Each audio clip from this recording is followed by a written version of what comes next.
The opponent was the number 2 team in the NBA, the Portland Trail Blazers, who had won 21 of their last 22 games at Memorial Coliseum. But in the last 2.5 minutes, Mark Jackson and Patrick Ewing took charge like champions. Combining for 52 points, they took a close game and blew it wide open. It became an 11-point win that led to backslapping smiles, a 7th straight victory, and a confidence being hoisted to a new high. The only thing that could be better would be an 8th straight win over the number 1 team in the NBA and the number 1 player. The Knicks will get that chance tonight as Michael Jordan leads the world champion Chicago Bulls into the Garden.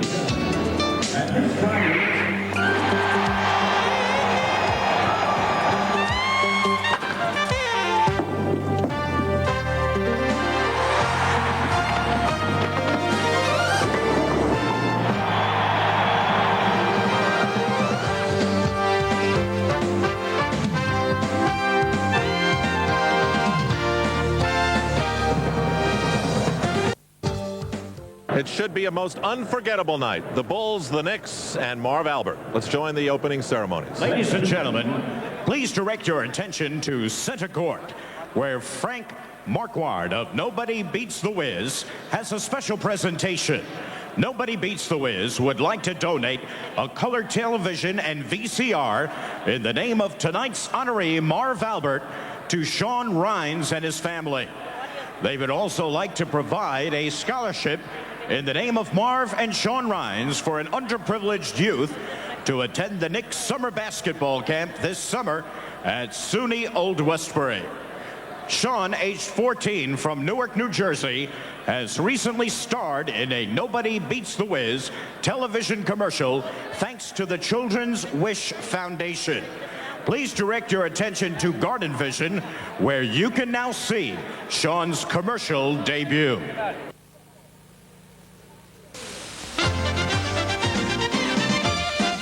My name is Sean Rhines. If you need anything in home entertainment, nobody beats the Wiz. Thanks to Marv Albert and Mr. Marquardt, the Knicks and the entire Madison Square Garden family wish the best of luck to Sean.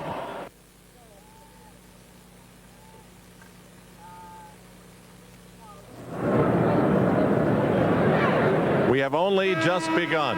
The Chicago Bulls winners of 10 of 11. The Knicks winners of 7 straight. And then again, we'll salute Marv at the half. Stay with us on a very special night at Madison Square Garden. Need I say, the house is full? Let's meet the lineups. Tonight's starting lineups. First for the Bulls. At guard, at 6'2" from Notre Dame, number 5, John Paxson. At guard, at 6'6" from North Carolina, number 23, Michael Jordan. At forward, at 6'7" from Central Arkansas, number 33, Scottie Pippen. At forward, at 6'10" from Clemson, number 54, Horace Grant. And at center, at 7'1" from San Francisco, number 24, Bill Cartwright. The trainer is Chip Schaefer, assistant coaches John Bach, Jim Clemens, and Tex Winter, and the head coach, Phil Jackson.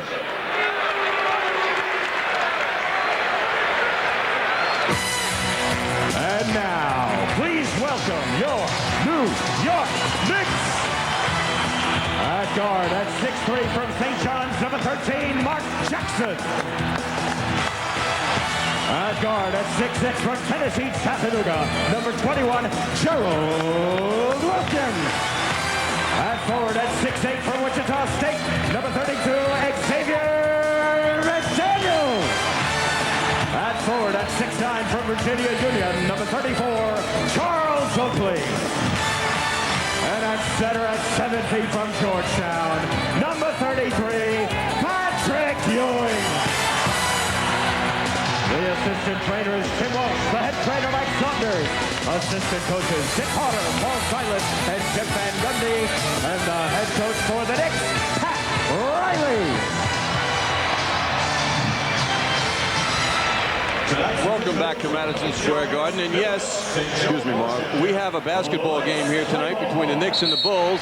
about to begin, and we're very happy to introduce our newest announcer, Marv Albert, who'll be here to do this game for you tonight. Marv, welcome back to the table. You've been running around signing autographs, visiting with all the dignitaries, and are you up to the task? Thanks, John. This is getting out of hand. Totally out of hand. And I know it's annoyed you. And as Al said, it's only the beginning. But we have a game that's going to interrupt this honoring of you. There is a basketball game of some significance that will be taking place here as the New York Knicks and the Chicago Bulls get set to meet for the 4th time this season. Chicago winning the previous 3, and you can see that road record for the Bulls at 28-8. That is the best in the NBA. They've won 10 of their last 11 on the road. They have won 7 straight on the road. And the overall record at 58-13 is the Bulls' best record in the history of the franchise after 71 games. Lee Jones, Bill Oakes, and Joe Borgia are working the game tonight. The Knicks coming off the splendid West Coast journey, capped off by the victory Sunday night against Portland, completing the sweep of the West. And for the Knicks, Sunday night in Portland, a win against a quality team on its home floor. Indeed, very impressive. Mark Jackson and Gerald Wilkins in the backcourt. Up front, Patrick Ewing, Charles Oakley, and Xavier McDaniel. And here is Oakley. McDaniel able to keep it alive. Ewing over Pippen. Rebound Oakley, and a loose ball foul being called. It's against Oakley. It seemed to be a little late, and that's why Charles is unhappy about it. Marv, coming in tonight, certainly the Knicks feel better about themselves as a team than at any other point of the season. And isn't it interesting that the best is being served up to them now here at the Garden upon their return? And you recall the last time these clubs met at the Garden, February 13th, and the Bulls blew out the Knicks 106-85. The feeling was the Knicks got caught up in the big game atmosphere, and they started the game in very tense fashion. Jordan drew the foul. Wilkins called for the hack. Well, they opened the game with 5 misses and 2 turnovers, and before you knew it, it was 8-0, and they shot 40% for the game and weren't ready for the Bulls. They did react tensely, and the Bulls just went right through them. Hot right for Grant. It counts, and the foul. So Horace Grant with the bucket, and he'll go to the line. Xavier McDaniel called for the foul. Nice look by Cartwright. No hand up in his face, so he could deliver that ball down to Horace Grant, who keeps emerging. You know, if Knicks fans only see him twice a year, let's say here, and twice on television, the way, they don't realize perhaps that this guy is getting better and better, and it's showing up in the scorebook because he's scoring a lot more points. Mark Jackson, the NBA Player of the Week, being guarded by John Paxson. He'll caught right into his annoying ways with Patrick Ewing. And Jackson stayed with him until he got Ewing the ball at the right place. Bill Cartwright has provided problems over the years against his former teammate, Patrick Ewing. The Bulls 3 and the Knicks 2. We're just underway at the Garden. Pippen rebounded by Ewing. Gerald Wilkins has had a number of good games against the Bulls, and the plan is usually that Wilkins occupy Jordan at the other end. Not able to hit on the 3.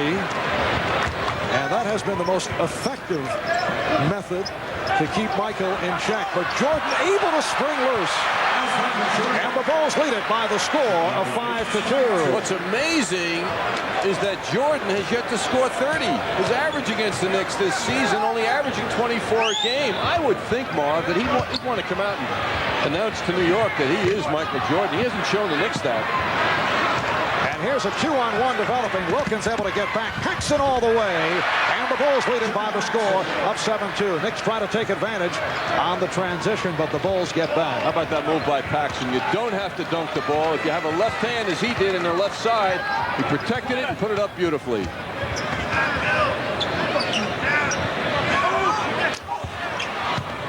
McDaniel going to the head fake. Grant does not buy it. Grant strips him. McDaniel on the recovery and forces. That with the shot clock running down. Here comes Pippen. And it is an offensive foul. Scottie Pippen looking very confident as he began his move with Mark Jackson back. Well, he went airborne, and he certainly can soar. Mark held his ground to draw the foul. The Knicks have opened up by hitting only one of their first 6 from the field. Bulls with a 7-2 lead. 3 minutes gone by. Shot clock at 5. Here's Wilkins. Crowd reacted. They thought Ewing hit. Ewing on the recovery. Oh, tough defense by the Bulls, and a foul is called. People forget that the Chicago Bulls have been, in recent years, the toughest defensive team in the NBA. And that's what wins championships, and that's why they are the favorite right now. They did that to Cleveland the other night in their last game, Saturday night. They blew them out after a shaky start, and it was defense that did it for them in the second half in that 24-point victory against the Cavs, who are really making noise. But the Chicago Bulls get up, and Phil Jackson has Tex Winter and Johnny Buck next to him to help him out with his strategies, taking a look at defending, making contenders and champions. Look at the Detroit Pistons and the other fine teams in the league. The Knicks right there, too, allowing second fewest points in the NBA per game this year. It's the Bulls 7.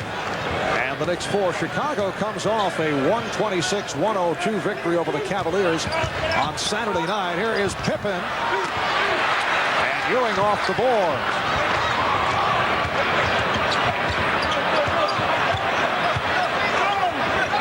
Wilkins wide open for 3. Very hard to make that. Pippen was running right at him, had to distract him. Jordan.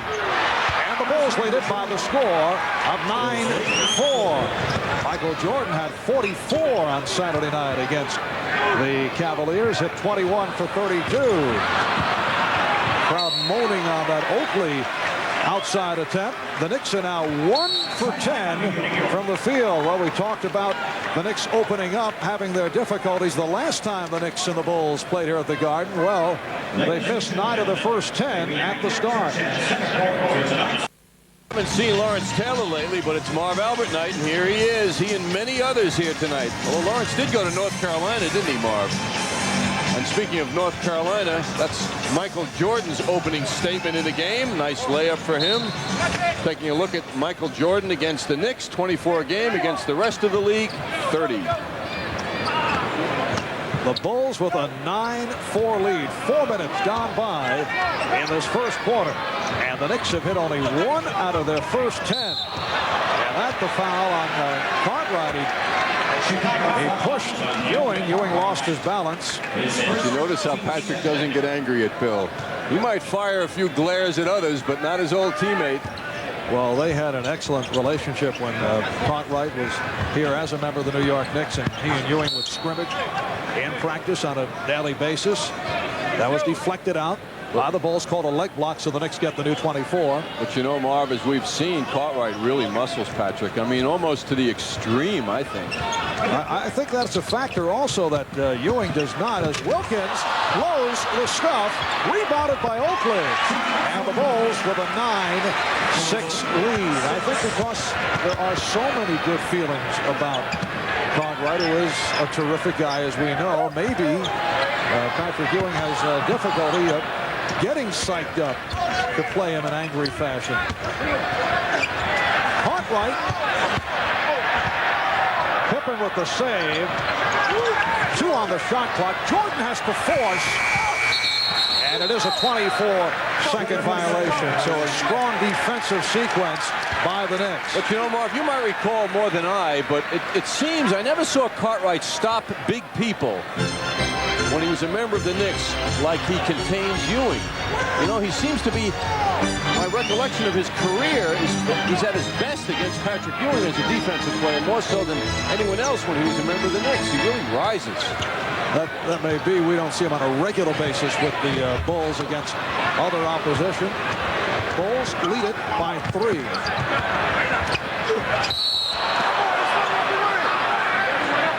And the foul is called, sending Scottie Pippen to the foul line. McDaniel called for his second. One way or another, it seems that Xavier finds his way to the Knicks bench early these days, whether it be fouls or just not getting it done to the intensity level that Pat Riley expects. He had a very weak trip considering the Knicks' success, and the Knicks need him in a game like this. Scottie Pippen averaging 21 per game, 78% free throw shooter. And now the feeling is that Scottie has elevated his game to a level near Michael Jordan's. Jordan, the focal point of Chicago's offense, but Pippen prefers to let the game come to him. That is the difference between the two. The Bulls with a 11-6 lead, and Chicago going to pressure. They'll turn it on and off. Wilkins try to save it, and the pressure bothered the Knicks. Here's Paxson from deep. The Bulls lead it 13-6. That surprise got them 2 points. Then they get back. See, that's the element of surprise that they present to teams, so they don't get ready for it, used to it. Ewing on the recovery. The Knicks are now 2 for 14 from the field. Jackson, who has been hitting the jumper, cuts it to a 5-point Chicago lead. Paxson wide open again. John Paxson wide open right throughout this opening quarter, and he has hit on 3 out of 3. Bulls lead it 15-8. You often hear about teams spacing their offense. That's what the Bulls do so well, and that's why Paxson appears open so often. They're spaced out well. They use the entire court.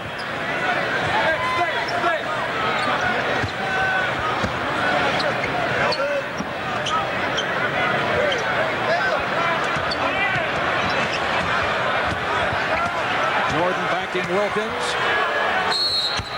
And the foul committed by Wilkins. That is his second.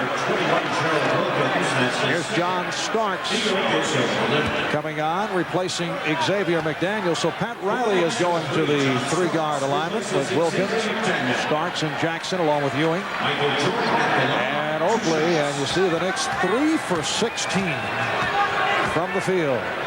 Well, against Portland the other night, the Knicks shot 48%. And when that ball is going in the basket at that frequency rate, why, things are easy. A lot of problems seem to go away when you're shooting the ball well.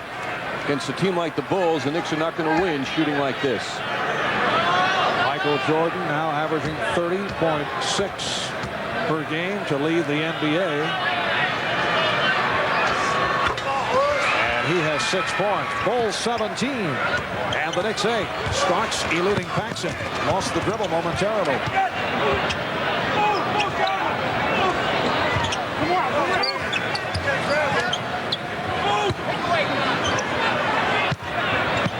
Ewing through the foul. Yes, and it counts. Cartwright called for the foul. Ewing will go to the line. Fine move by Ewing, dishing out to Cartwright, all kinds of deception. One fake, and then he drew Cartwright into him. And then Patrick, with the strength that he has, makes the shot after the bump. Will Perdue will check in, replacing Bill Cartwright. Cartwright called for his second and has some words as he departs in the direction of the official Lee Jones.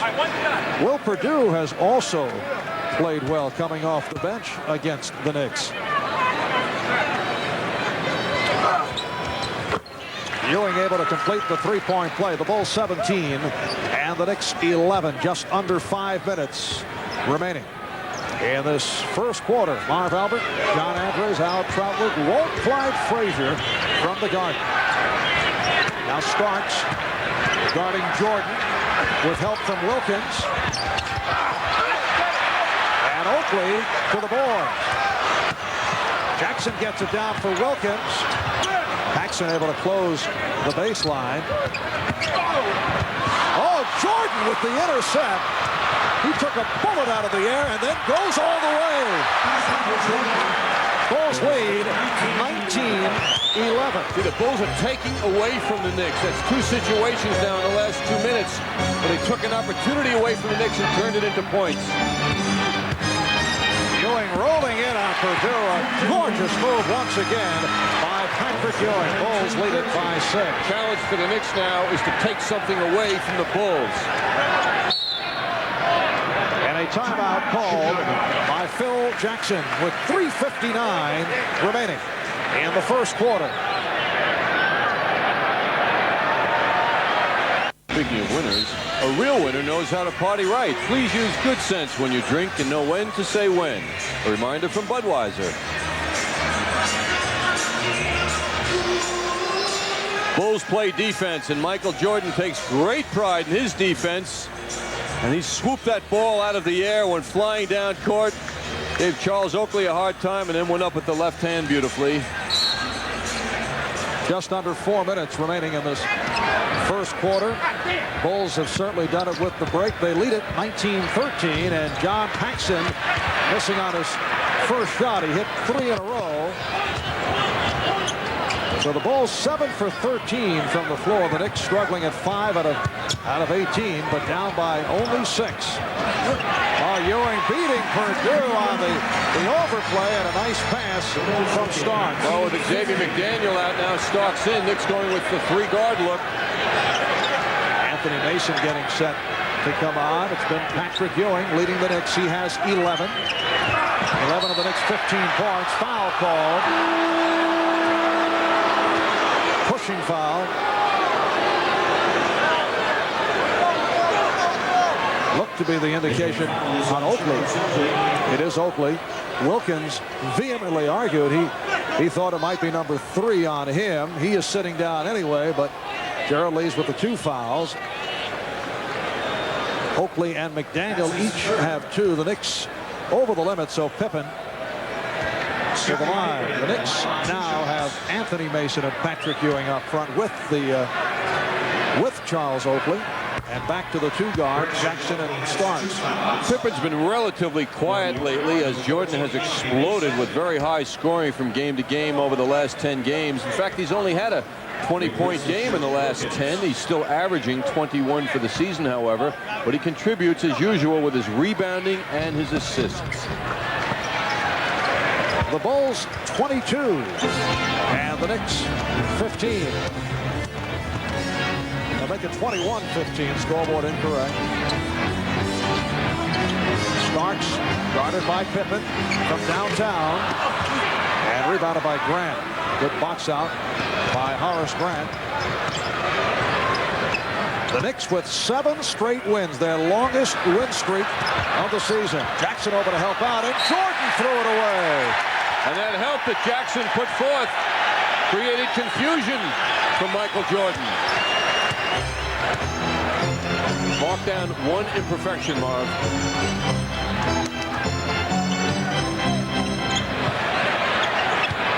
Here's Ewing around Purdue, rejected by Pippen. What a play by Pippen coming over to help.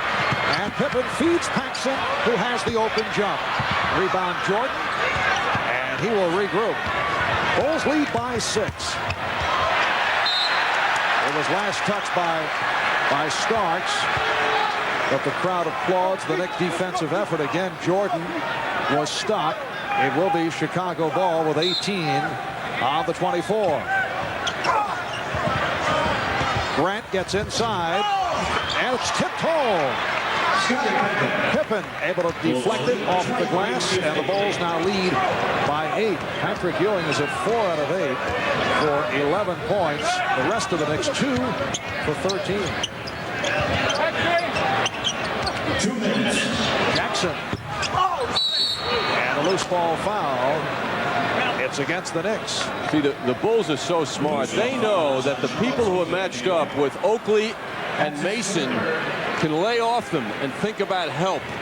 Tremendous edge that gives a team like this, because they can bother Ewing and Jackson and Starks instead of thinking about Oakley and Mason from the near perimeter. Charles Oakley just collected his 3rd. And Kiki Vandeweghe will check in. 2 fouls. The previous 6 foul was charged to Gerald Wilkins. Well, now they make a change. That earlier foul that was announced as Oakley was indeed called on Wilkins. So Gerald does have 3. He's sitting down, and Charles Oakley departs with 2 fouls. Here's Horace Grant, 1 for 1 from the line. Horace having a terrific season. He's averaging just under 15 per game. There's Gerald sitting out with 3 personals. Oakley with 2, McDaniel with 2, so the Knicks in early foul trouble. Marv, how about this man's last 2 games against Cleveland? 18 points, 18 rebounds Saturday. Last Tuesday against Denver, 11 points, 20 rebounds. Horace Grant is big. Horace in his 5th year out of Clemson. First the last couple of years. Starks for 3. And the Bulls now lead it 23-18. John Starks hit a couple from downtown Sunday night against the Trailblazers. B.J. Armstrong has come on for the first time. Michael Jordan has the jump shot going. Great sparks going on between Mason and Grant. Mason's coming in, being very physical, and Grant, who's bulked up tremendously in the last year, is ready. Ewing, yes. Patrick Ewing is on fire. He has 13. The Bulls lead it 25-20 as we come up to 1 minute to go in this first quarter. Jordan again. He has 12. How he evades defenders with his sleight of foot. Sleight of foot, huh? Can't be hand. I know sleight of usually goes with hand. I've never quite heard it captured in that manner. Sleight of foot. I buy it, John. The sleight of foot has accounted for 5 out of 6 from the field. And Patrick Ewing continues his battle in the scoring column with Michael Jordan. 15 for Ewing. Jordan has 12, and the Bulls lead it by 5. Grant gives it right back. Here's Jordan putting on a jump shooting exhibition. A rare miss for Michael. Remember, Michael always came to the Garden in recent times and let his teammates work into it. Not tonight. He's out shooting early.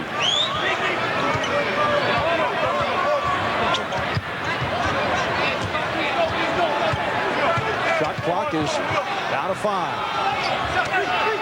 Here's Ewing. Yes! Patrick Ewing from long range, and the Knicks are within 3. Ewing has 17 of the Knicks' 24 points. Final seconds of the first. Pippen unleashes and hits. Oh, what a quarter.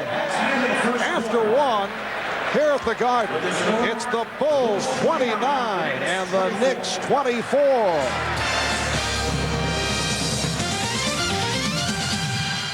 Well, tonight's overhead camera shot is brought to you by the Upper Deck Company.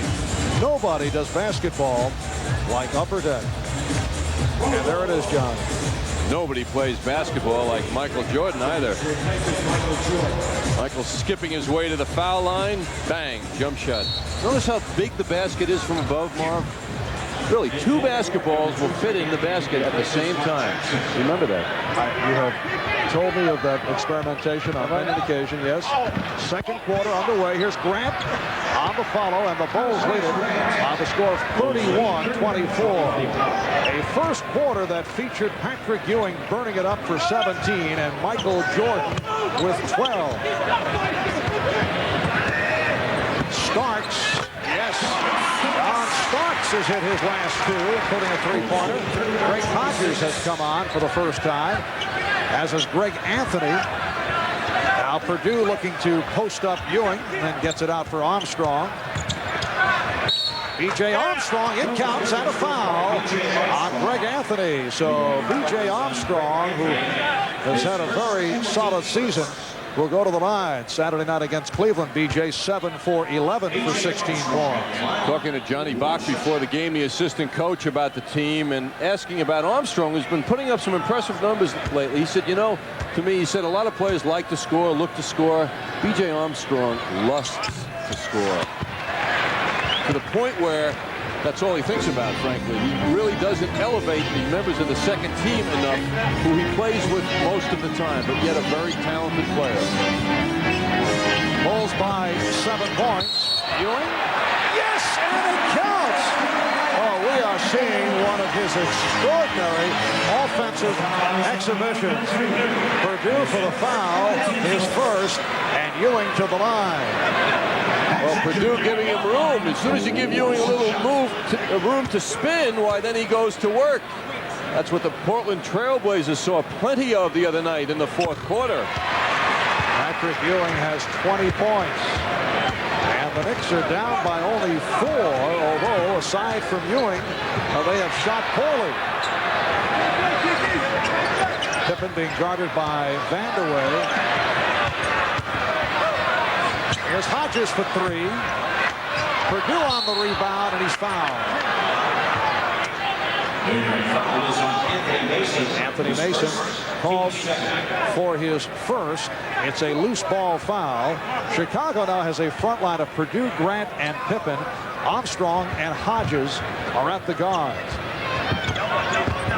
Very difficult matchup for Kiki Vandeweghe going up against Scottie Pippen. Handled Pippen well. Made him settle rather for the jump shot. Starks played by Hodges. Anthony guarded by Armstrong. Ewing to the drop step. A rare miss for Patrick Ewing. Armstrong with a nice move, but firing a brick. Pippen on the rebound. Thought he draw foul, did not. And the Knicks have a 3-on-2. Vandeweghe to the left hand, but it was blocked by Purdue. And back comes Armstrong. He didn't go up strongly enough.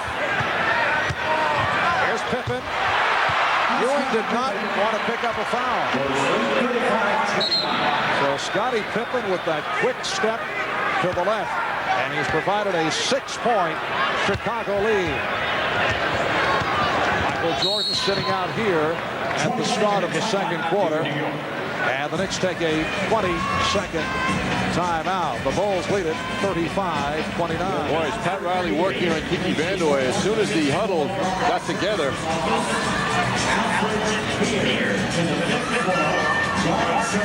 They're not talking offense. Pat Riley's talking defense.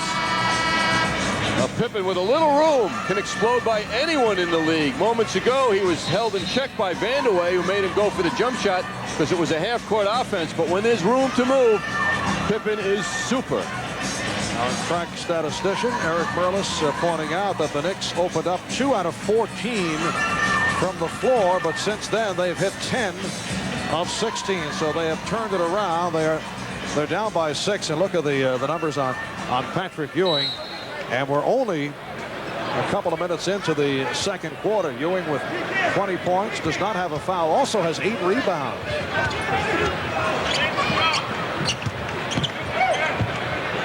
Ewing, yes. What a show. Patrick Ewing cutting it down to 4. 22 for Ewing. Here's Hodges spotting up. Hodges kept it alive. Purdue rejected by Ewing. Grant lost it. The strip by Mason. Here's Starks, and he's blocked by Armstrong. Well, when you take away, as the Knicks just did, the Bulls get treatment like they were giving the Knicks earlier in this game.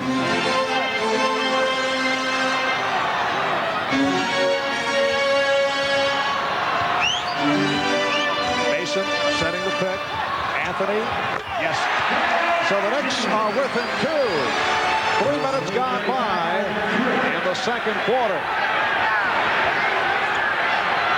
Grant feeling around for Mason. And we get a whistle that will not count. The outside official, Bill Oakes, calling the foul on Mason. Here comes Oakley, so Ewing will get a rest. And here's it from the crowd.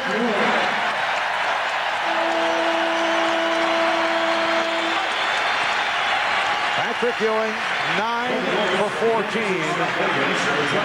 22 points. And as Ewing departs, Jordan returns. Stacey King has come on for the first time, as has Scott Williams. This is a very deep Chicago ball club. Center number 3, Cartwright, Purdue, and now King. Armstrong. Starks hustles it down. 3-on-2. Here's Vandeweghe. And Scott Williams on the rebound. The Bulls with the ball and a 2-point lead. Jordan spinning, lost it, and was tipped home. Scott Williams with the tip. And a delay of game warning called on the Bulls. The ball knocked away, not allowing the Knicks to move back on the transition. Nice pick, getting Jordan some room. Bulls get lucky. Williams right in the proper spot.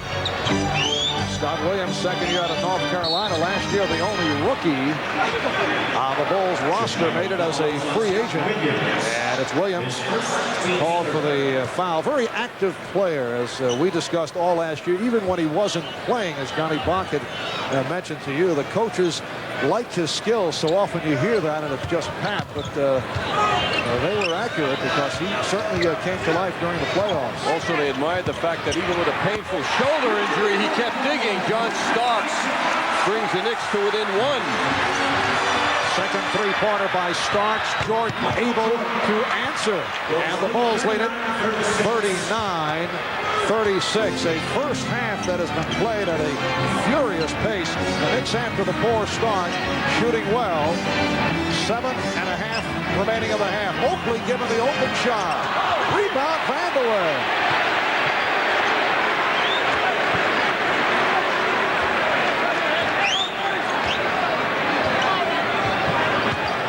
Bulls go to a double team, and Oakley's pass could not be handled by Mason, but a foul called on Chicago. It's on Jordan. That's his first.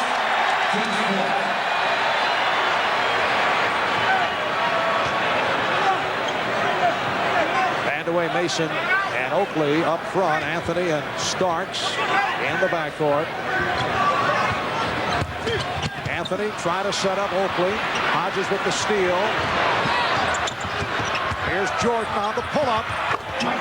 Bulls 41, the Knicks 36. 16 points for Jordan. I mean, the defenders can't stay with Jordan. He's operating in his own sphere. No one is staying with him.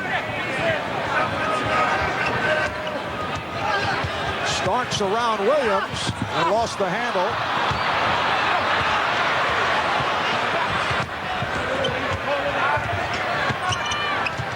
Stacey King setting up to post up. Oh, Jordan twirling the ball as he's met by Vandeweghe. Very confident. And goes to the fadeaway. A little cockiness on the part of Michael.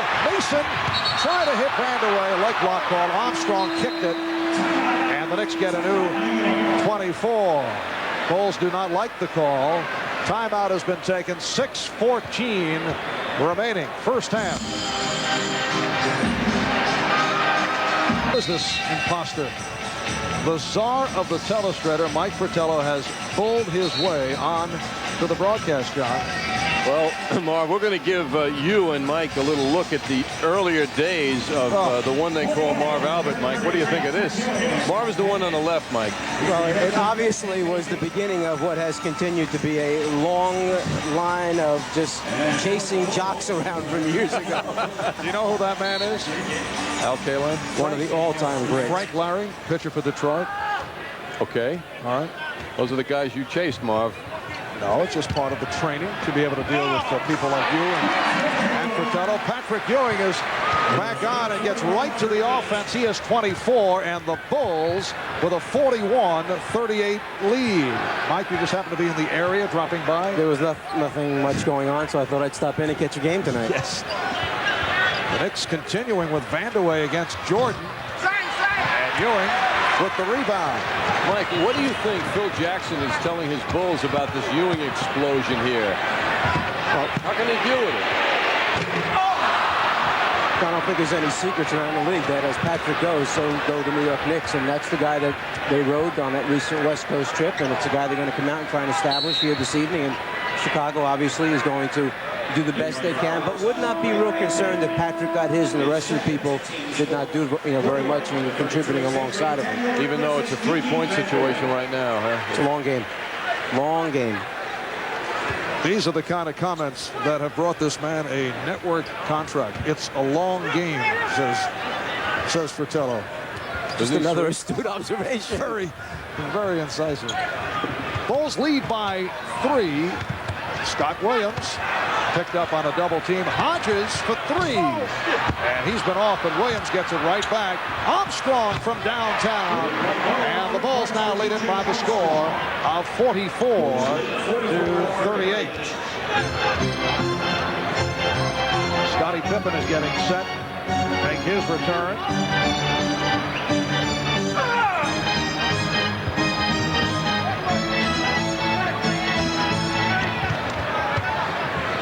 Ewing now working against Cartwright.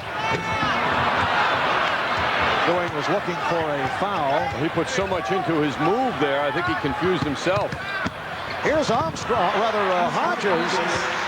Good move by Craig Hodges.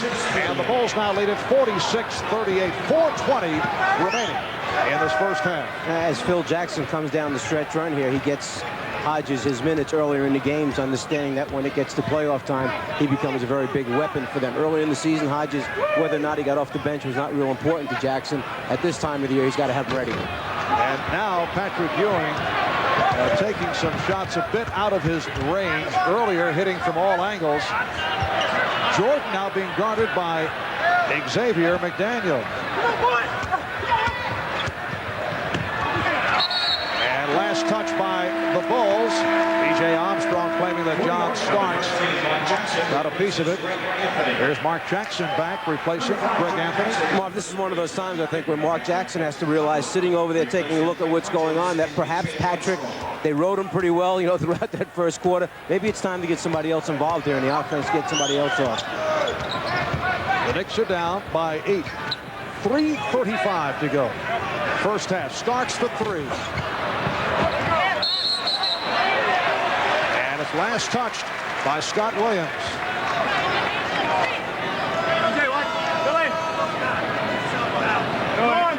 So Xavier McDaniel will throw in. Slow start for the X-Man. Got in the early foul trouble. Charles Oakley sitting down with 3 fouls. More doubling and tripling now on Ewing by the Bulls. And Paxson is called for his first. Taking a look at Ewing now as the target. The Bulls very sensitive to him down low, and they converge on him quickly. It's hard, Mike, isn't it? Once the big man starts his move, which is when the deceptive double team usually comes, to then adjust and find an open man, isn't it? They understand that there are certain big men that once they begin a move have no ability to find open people on the floor, no ability to make a late drop-off pass. Patrick can do a little bit of that, perhaps not the best part of his game. So what they do is they let him begin and then come after him. Makes it so hard to adjust right in the middle of it when the concentration level is so great at scoring as opposed to, them watching other guys making free cuts to the basket. I think that's one of the great parts, obviously, of Michael Jordan's game, that he can elevate, get in the air, and then be one of those late drop-off passes. He sees the whole floor. Cartwright picked up his 3rd. He sits down. Stacey King is back. The Bulls lead at 46-39.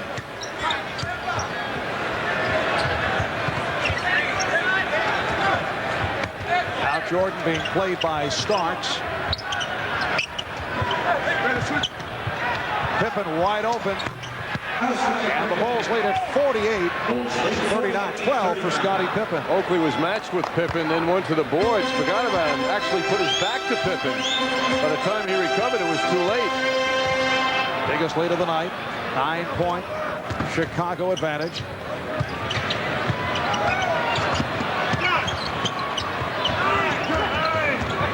Shot clock is down at 5. Jackson, McDaniel. Again, a terrific defensive sequence by the Bulls. There's King. Oh, Pippen missed the tip. What an effort, though. Oakley for Ewing. And the Knicks have a 4-on-1. Jackson all the way. And it will be Nick Ball. But first, a timeout taken by Chicago. And Mike, we'd like to thank you so much for dropping by to share your views with us. There is no check involved here, though, I want you to know. Again? Yes, again. And as we resume, Patrick Ewing hits again. He's 11 for 18, 27 points. Our Iconics shows are a sellout, and these tickets are turn back tickets. Oh, what a look from Jordan finding Grant. The Bulls lead at 50-41. A minute and 50 to go in the first half. Marv Albert, John Andres, Al Trotwood, Walt Clyde Frazier. We had a little taste of the czar, Mike Fratello. Very long-winded color commentator, isn't it? Starks for three. Oh, nice move by Mason, wrestling it from Pippen. Now Mason posting up. Jordan double teaming Mason. And it's an offensive foul, a charge called on Jackson. Big victory for the defense of Chicago. Double teaming, causing confusion. 5 men working together in the red shirts. Jackson double teamed. Mason was double teamed. Here's Paxson. The Knicks are down by 9. Starks accelerating. They cut it to a 7-point Chicago lead. Knicks are suffering from the lack of a reliable perimeter game here in the first half. Oakley, Mason, McDaniel, no outside shooting whatsoever. Ewing got a piece of that shot. 45 seconds remaining in the half. 3 block shots for Patrick Ewing. Here's Jackson. Oh, rebound Oakley. Oh, what a move by Oakley, getting inside against his former ball club. He has rarely had a strong game against the Bulls. But a very strong move by Oakley. He has 4 points, 7 rebounds. He's played well in this first half despite the foul trouble. Bulls take a 20 with 28 seconds to go in the half. Charles has had 6 points, Marv, in the 3 games. None in the last game here at the Garden. Ah, yes, coming up at halftime. Marv, stick around.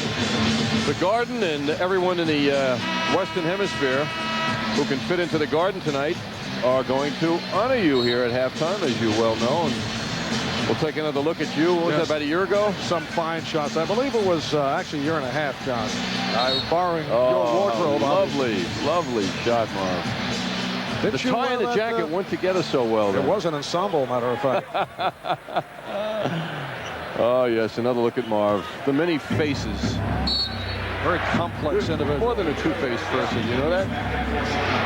Bulls by 5.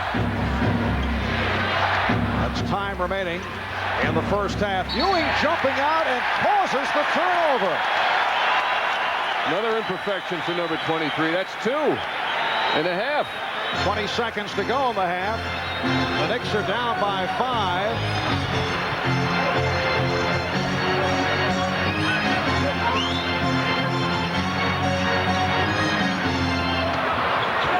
Seconds left. First half. Oh, beautiful move by Jackson. So that is the end of the first half. Jackson and Oakley hit the deck. The score, the Bulls 50 and the Knicks 45. Patrick Ewing with 27 points. Michael Jordan with 16. We'll be back with our halftime in a moment.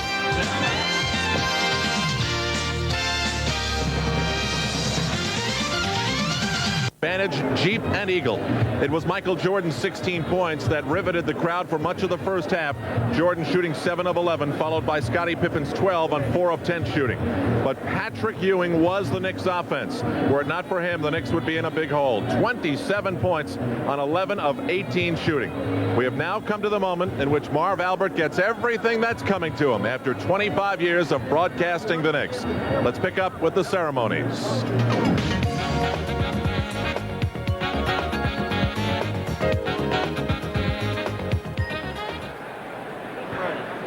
And now let's start tonight's festivities. Ladies and gentlemen, here are your hosts from WFAN Radio and the popular Mike and the Mad Dog Show, Mike Francesa and Christopher Russo. It's Mike and the Mad Dog on the fan. Nothing can get by 'em, turn it on and try 'em. Mike and the Mad Dog, WFAN. Good evening, everybody. How are you all doing here tonight as we welcome and celebrate Marv Albert's 25th year with the New York Knickerbockers, and I am Christopher Russo. Should I try again? Go ahead. And good evening, everybody. We are here to celebrate Marv Albert's night tonight. I am Christopher Russo from WFAN. And folks, I'm Mike Francesa. Good evening to everybody. And welcome. The dog and I are here, and this is a rare public appearance together, folks, I promise you. We are pleased to be your host as the Knicks in the Garden honor a man who has been the voice of Knicks basketball for a quarter century. He's captured the drama and the excitement of 25 years of hoops, 2 championships, and so many thrilling moments. So as we celebrate Marv Albert's silver anniversary, let's meet some special guests on hand to pay tribute to Marv. First, the original voice of the Knicks, the guy who coined good like Needix, and Marv's sportscasting mentor. Welcome, Marty Glickman. Former Knicks player, broadcaster, now the head coach at Howard University, Butch Beard.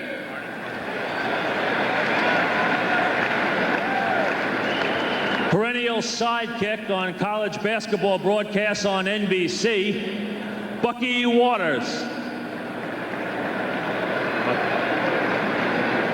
Marv's television counterparts during the championship years, the team of Bob Wolf and Cal Ramsey.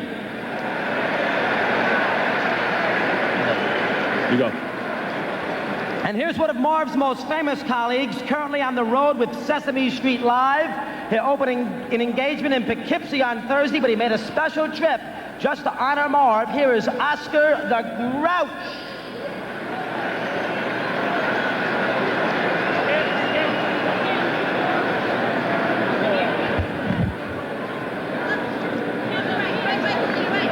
Get it straight, Oscar, huh?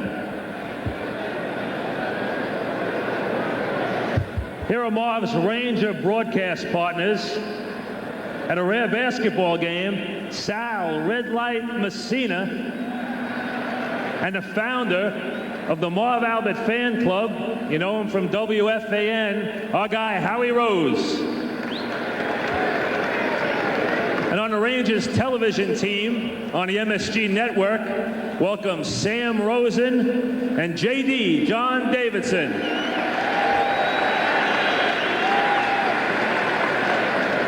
Working with Marv on MSG Network, colleagues Al Trotwick and Bruce Beck.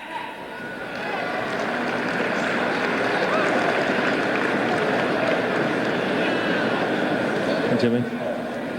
Next up, the Knicks radio team, at least half of it, Jim Carvelis.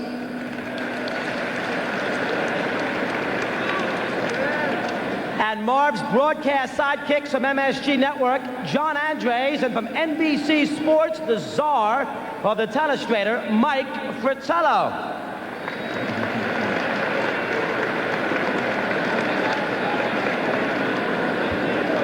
Here's the man who first coined the phrase, yes, and it counts, which Marv would later make a fixture on the New York sports scene, pioneer NBA official, Sid Borgia.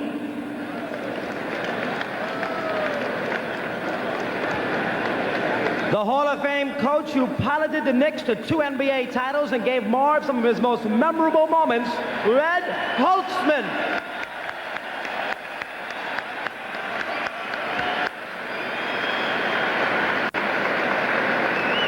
And the man with that unique 4-back baby jump shot, number 12, Dr. Dick Barnett. You're up again. No Phil Jackson, you're up. No Monroe. What? No Monroe. You're up again. Go ahead. We are delighted to welcome Marv's family here this evening. Here is his father, Max Albert, and his 4 children, Kenny, the voice of the AHL's Baltimore Skipjacks, Jackie, Denise, and Brian.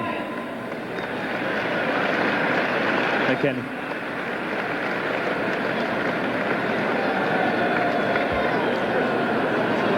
What?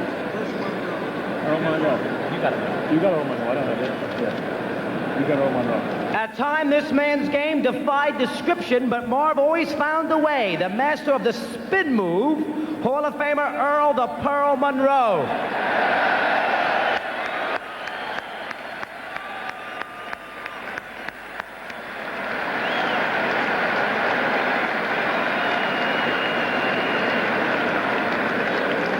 And now our guest of honor, simply put, the voice of the Knicks, Marv Albert.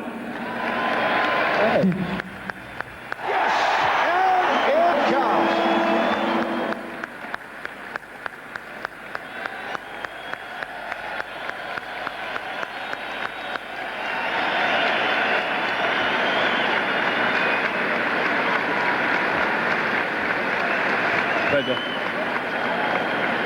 Marv's brothers, Steve and Al, are NBA play-by-play men for the Nuggets and Warriors, respectively, and as a result, neither could be here tonight, but both have sent their greetings via videotape. First Al, and then Steve. As Marv's brother, I can't tell you how proud I am of him. He is such a shining example that the work release program can be successful. I've been asked what I think is the biggest accomplishment of Marv's in his 25 years as a broadcaster of the Knicks, and I think this says it all. On Knick team flights, he has actually bumped players from first class. Totally awesome. Way to go, big bro. Well, Marv, congratulations on your 25th anniversary with the Knicks. I know it's a big day for you. I'm only sorry I couldn't be there today. You see, it's my bowling night. Actually, I'm in Sacramento doing the broadcast of the Warriors and the Kings. And wait a minute, I just realized I'm giving up Marv Albert night to be in Sacramento. Anyway, I'd like to bring in a good friend of yours and mine, a fellow Brooklynite, Chris Mullin of the Golden State Warriors, to share in this tribute to Marvin. Chris, what is your fondest memory of my brother Marv? Well, I really love him on that show, The Grudge Match. I really think he's great on that. Yeah, thanks a lot, Chris. Anytime, Al. I'll see you on the 50th anniversary. Congratulations, Marv. I don't understand this. Nobody ever gets this right. You see, I'm Steve.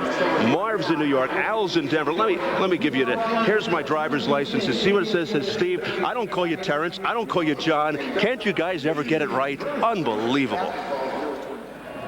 And another special message from a Hall of Famer, the senator from New Jersey, Bill Bradley. Marv is more than just somebody who broadcast the Knicks.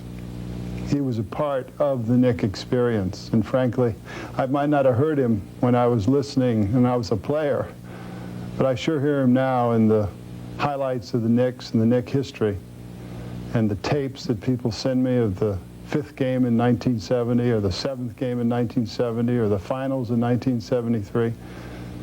And all I can say is that not only was Marv Albert a great announcer, but he added a dimension to all of our experience of the time. And having him on tape is a memory that's going to make it all live with us for a lot of years to come.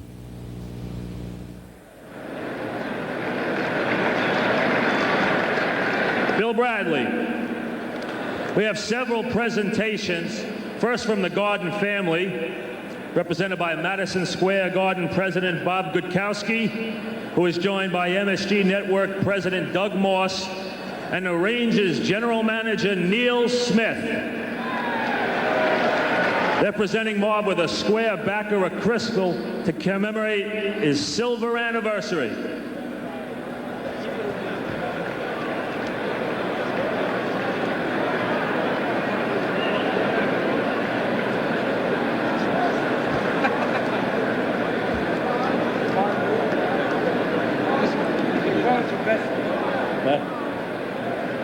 Ready? Right. Now for from the Knicks, President Dave Checketts and Vice President Ernie Grunfeld. They'll present Marv with an original sterling silver and crystal microphone inscribed in recognition and celebration of 25 years as the voice of the Knicks.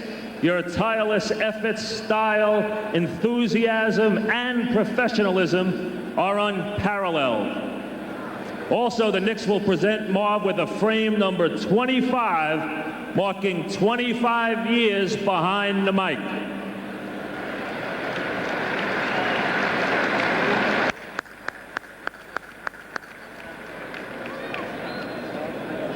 The PR departments of the Knicks, MSG Network, and the Rangers know that Marv has a racket, so here's Oscar the Grouch presenting Marv with an oversized tennis racket and tennis ball, symbolizing the only sport that Marv is even slightly competitive in at his advanced age.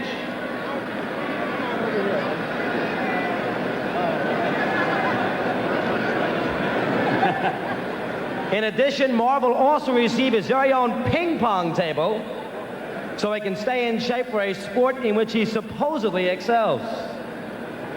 And before we bring on our guest of honor, let's hear from some of Marv's broadcast associates.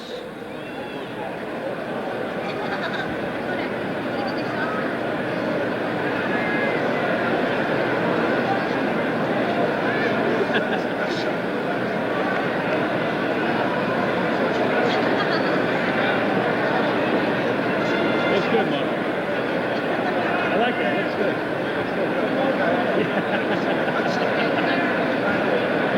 And that first legendary broadcast associate is Marty Glickman. Ladies and gentlemen, of all the sports Marv broadcasts, basketball and the New York Knickerbockers are his first and lasting love.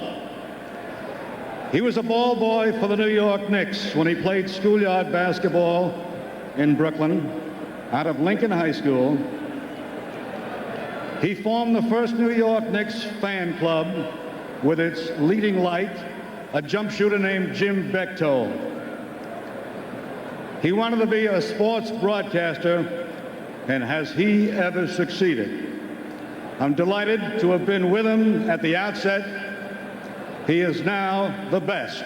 Marv, congratulations.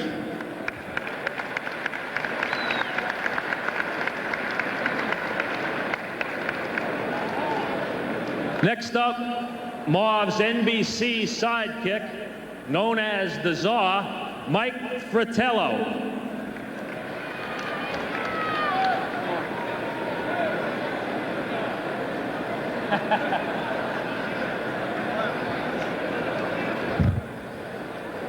Kissing Marv's ring is much easier than what I normally have to do each week with NBC. I began my broadcast career with Marv Albert. Obviously, I will end it with him, but he is the very best, and my sincere thanks and deepest congratulations. Thank you.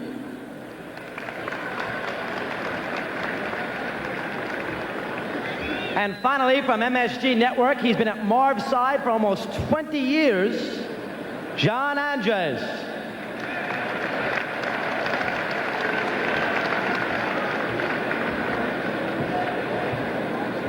I have spent 14 years with Marv, and as you all know, sometimes it gets a little rough. He can get a little cynical. When you consider the guy never pulled down a rebound, never participated in a 2-on-1 fast break, he's done pretty well. In fact, Marv's idea of a good 2-on-1 is 2 movies in a single day. That's Marv at his best, actually, the Marv Albert off the court. But as you all know, Marv casts a long shadow, and those of us who have been fortunate enough to be in it are very happy for him and happy to be here tonight.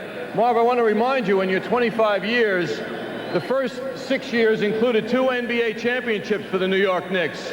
Willis Reed gave you some credit for that, and I think it's time once again. Marv, the very best to you, and let's hope there'll be another 25. Thank you.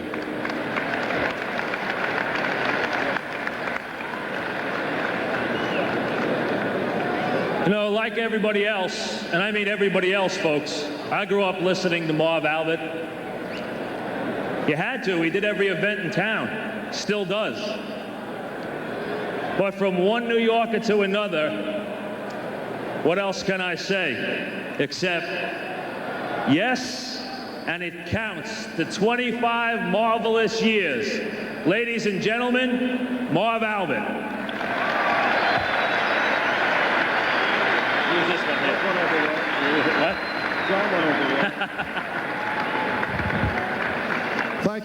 Thank you so much. And it is so meaningful to me that because of my presence, tonight's game has been sold out for months. Michael and the Bulls, I should say, thanks for dropping by. It is difficult for me to accept the fact that 25 years have gone by since I first broadcast New York Knicks basketball. Of course, I began my Knicks radio career at the age of 12. I wanted to point that out. On a serious note, I've been fortunate to work with some wonderful partners, well, 8 out of the 9. And I've been very lucky to team up with not only a number of talented people, but also a super group of guys and terrific production people at the MSG network and at NBC, the very best. Although Fratello and Andres at times can get on your nerves.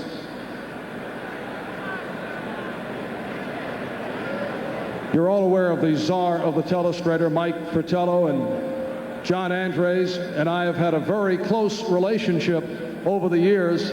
There's nothing that I wouldn't do for John, and there's nothing he wouldn't do for me. And that's how it's been for the last 5 years.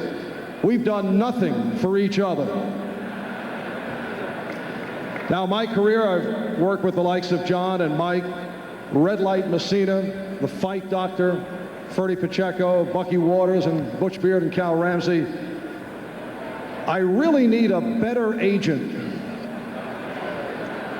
It is a kick, though, for me to see the guys from the Knicks championship teams who have turned out, and brings me back to my roots as a broadcaster and thoughts of one of the greats of basketball broadcasting, Marty Glickman, being so helpful and believing in me, and my parents encouraging me, and thoughts of the sound of the crowd here at the Garden. And most of all, I realize that I'm saying this into a maze of 19,000 plus all of you out there watching on television, but I truly wish I could thank each and every one of you for being so kind and receptive to me over the years. I'm really appreciative of your support, and not many of us receive this kind of opportunity to say thank you. I really appreciate it. Thanks so much. Thank you.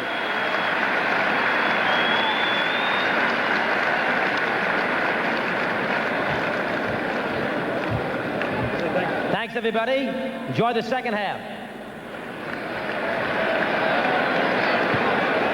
And so the 26th year begins. Marv Albert with the only man who didn't applaud, John Andres. Yes, thanks, Al. Nice setup by Al. Very nice. Al was observant, as usual. The Bulls by 5 as we get underway in the third quarter. Cartwright. So the Bulls now lead it by the score of 52-45. I hate to admit, I thought Fratello got the best reaction on his attempted humor. I know you had a lot of good lines, but they kind of went above the crowd, I think. Mike and I were chatting throughout the afternoon, and very careful not to turn the crowd off. Mike is very aware of crowd control and how dangerous crowds can be. Jordan with a gorgeous move. Michael Jordan leading the Bulls with 16, and Patrick Ewing, high man, for the Knicks with 27. Here is Ewing. Rebounded by Pippen. Somehow, someway, the Knicks have to get other than Ewing into the offense now. His overwhelming performance kept the Knicks in the game, but other people have to get involved now. Wilkins. McDaniel had the shot, but he gave it back. Wilkins was wide open. Gerald is now 0 for 5 from the field. Marv, the shocking numbers, Ewing with 27 in the first half, and the rest of his starting teammates totaled 6 points. McDaniel called for the foul. Here is a look at the halftime statistics. Bulls 48%. The Knicks 19 for 49 for 39%. And Chicago with the edge off the boards. Kind of numbers and advantage the Knicks had in Portland the other night, out shooting and out rebounding the Blazers.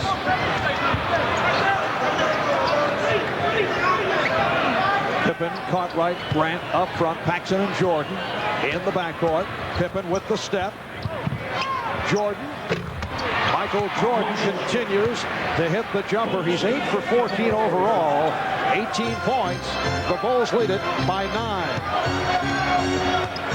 Knicks had 5 people score in the first half, and 2 of them came off the bench. Starks with 10 and Greg Anthony with 2. And Gerald Wilkins converts his first field goal. So the Bulls lead it by 7. The alley-oop saved by Jordan.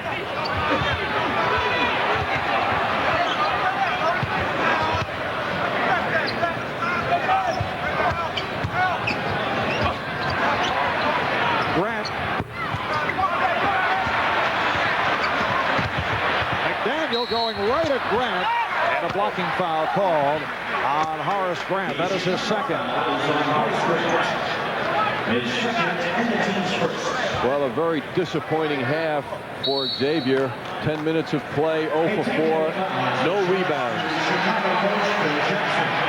And Phil Jackson has just been handed a technical foul. He has been arguing the calls in rather animated fashion. I would think he might have argued that McDaniel charged into his man, because Xavier really didn't put much of a move on. He just kind of banged into the defense on that play. Jackson hits the technical. Taking another look at it now as Xavier comes down court, kind of crashes into Grant. He really wasn't going up for a shot. It looked like he was just going to bang into another angle on it. You can see that. And the shot move came at the end of the contact. So McDaniel off the foul by Grant. Will shoot 2. The Bulls now lead it 54-49. The X-Man with his first point of the night. Well, I got to spring a few names on you now. I'm going to torture you in the second half. People from high school. Gilly Kruger, Shelley Bender, yes, Larry Brisman. How about that? They ring a bell? Friends back from high school days. Einbinder, Kulka. Howard Kulka. If Howard's listening, I wish him the very best. More to come now. One of my roommates at Syracuse. And the foul is called on McDaniel. So that's 4 on Xavier. Patrick Ewing was raising his hand trying to draw the foul because he does not have any. Instead, X-Man with 4 got in the early foul trouble.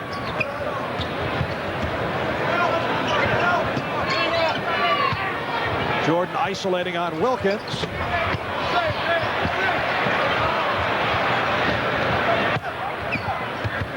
Charles doing a good job getting that rebound. Finally gets help from Mark Jackson, who comes up and takes the ball away.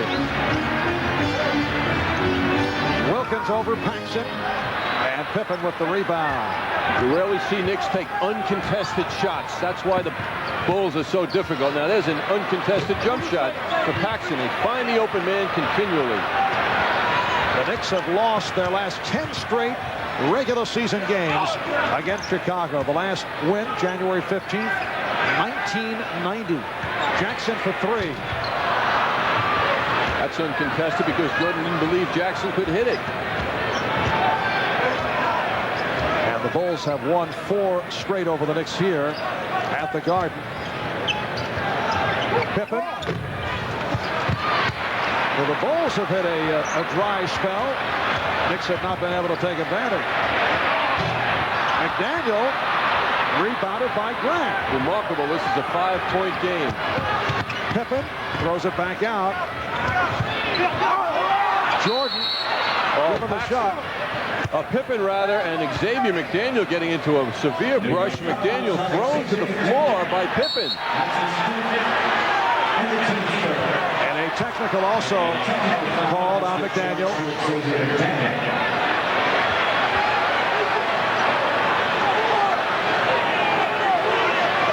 It's hard to figure, Marv, from McDaniel's standpoint. He's the one that got thrown to the floor, but the foul was called prior to that.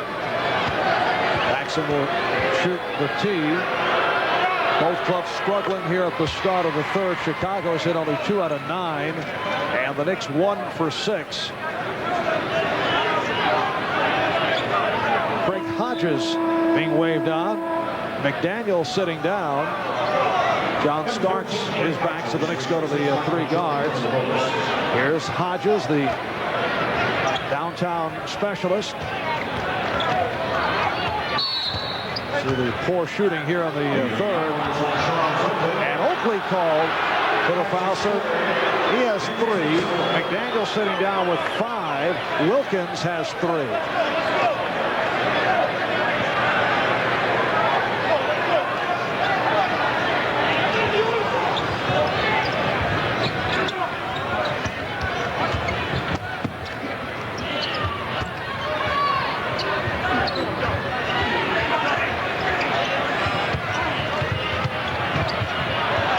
Pippen called for a travel.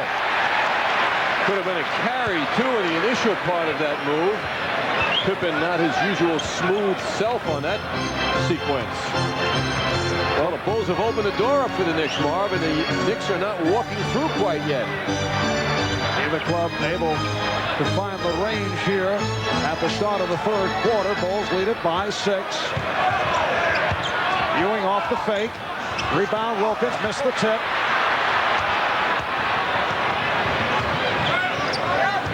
Hodges. Craig Hodges does not need a screen and able to do it right off the dribble.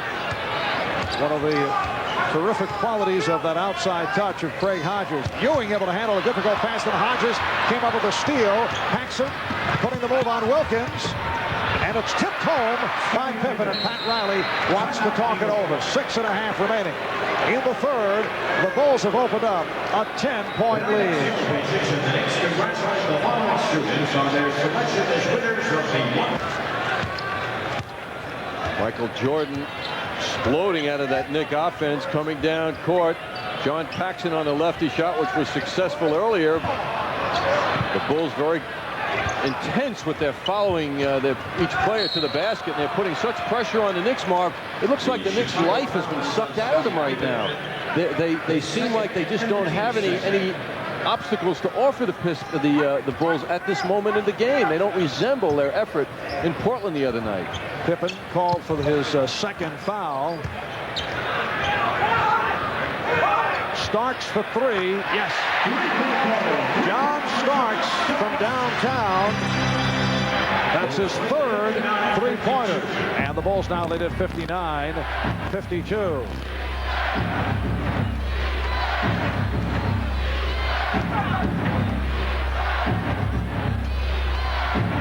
Pippen went to the second option. Here comes Wilkins. Starks for 3. Yes! So the Bulls lead by only 4. That's 4 from downtown for John Starks.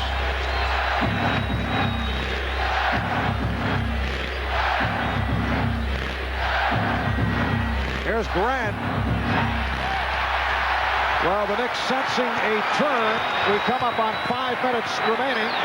In the third, Wilkins for 3. Gerald Wilkins continues to have his problems. He's 1 for 9 from the floor. Hodges for 3. And Pippen able to hit on the rebound. Why Pippen should be alone like that under the basket has to mystify Pat Riley. 16 for Pippen. Jordan leading Chicago with 18 points. Here's Starks for 3.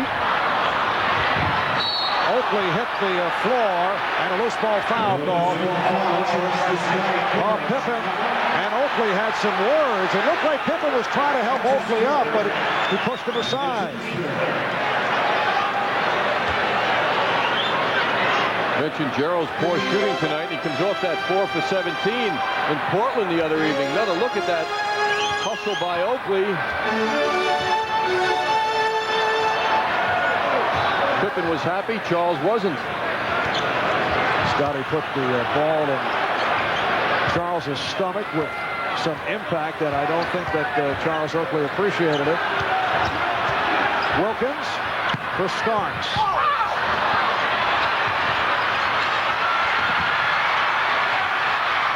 And it's recovered by Ewing. Wilkins, wide open three. I don't think Gerald wants to shoot him because a moment ago he didn't want to look for that shot. I don't think he wants that shot now. The fans are really on Gerald's case. Well, Gerald Wilkins shot only 4 for 17 Sunday night against Portland. Here's Cartwright. And the Bulls can't buy one here in the third. They lead at 61-55, but Michael Jordan is about to make his return. What a luxury Phil Jackson has to come back with Jordan.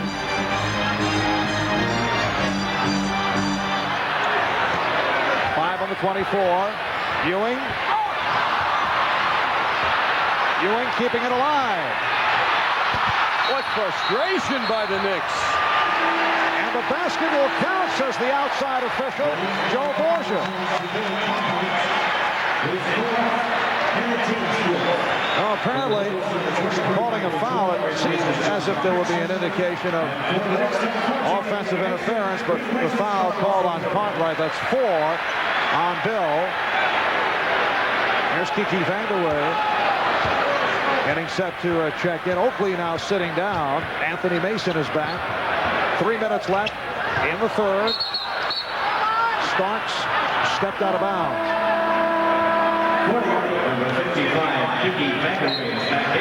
Vanderway for Wilkins. And Gerald is hearing it from the crowd. 1 for 10 from the floor. Gerald very concerned to open this game with being matched up with Michael Jordan. And here's a man who received a new contract that was announced today, Phil Jackson, but he is ornery as can be on that bench tonight. He's not letting the heavy bucks that are coming his way, which are hard-earned, affect his attitude this evening. Yes, he signed a 3-year contract extension. Pippen. Basket being waved off. Foul before the shot attempt.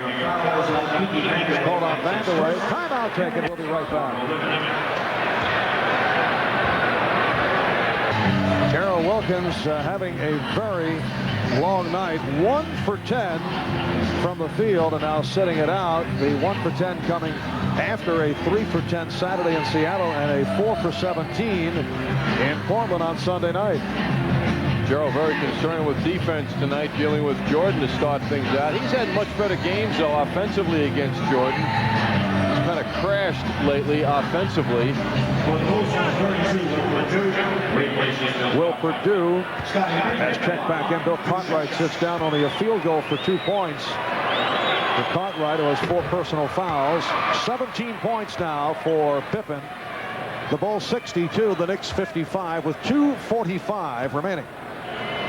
In the third, Chicago only 5 for 17 from the floor here in the third quarter, and the Knicks 3 for 16.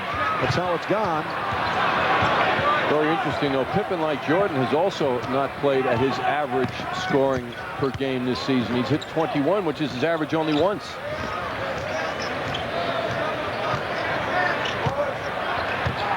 Ewing lays it off for Mason. Mason was expecting contact.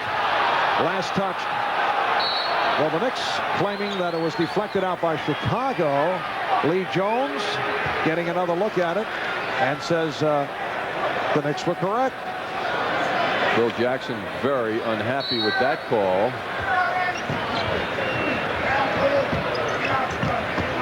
Oh, the steal by Pippen. Hodges with the open shot, banks it home. And Craig Hodges Hodges has become a factor. He has 6 points. What's standing out to observers here is how the Bulls jump shooters are shooting the ball. I'd say a Knick player is often 10 feet away, the nearest man. How is that happening time and again? Boy, Pat Riley's going to be haunted when he looks at these game tapes. Here's Starks for 3. Hodges try to spot up. Pippen blocked by Ewing. Vandeweghe eluding Jordan. He knew that there was a pull on his back and was able to make the nice move. So the Knicks are down by 7. And it's always heavy with a bull on your back, particularly when it's Jordan looming. Foul on Mason.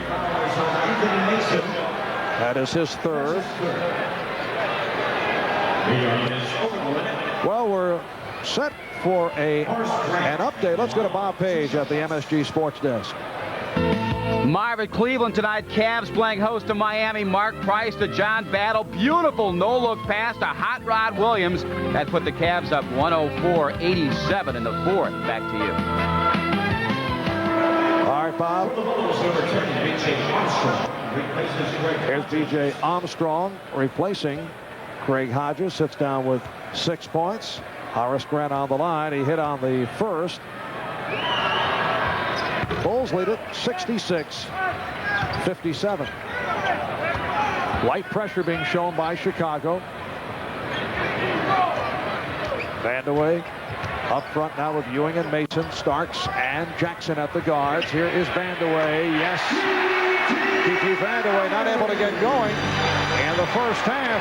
Has hit on a drive and now able to convert the jumper. Well, maybe Kiki can help Ewing out by hitting and demanding Pippen play him and open things up for Ewing a bit so he doesn't have to face double and triple teaming. Purdue was left open and Pippen spotted it. Beautiful execution of the pick and roll. No reaction by the Knicks in the back, and that was Vandeweghe. First field goal for Will Purdue. Bulls 68 and the Knicks 59.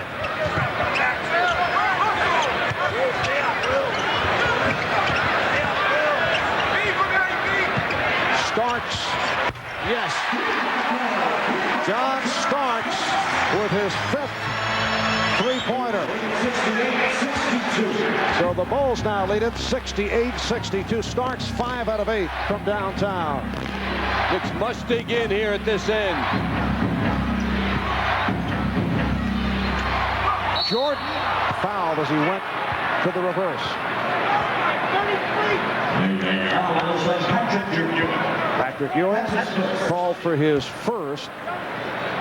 And Jordan to the line. He's 2 for 2 from the foul line. Well, when Jordan was here on February 13th, his only other visit to the Garden this year, he scored 4 field goals, 4 out of 15, 17 points. And after the game, he was quoted as saying, "Everyone's entitled to a bad day at the office."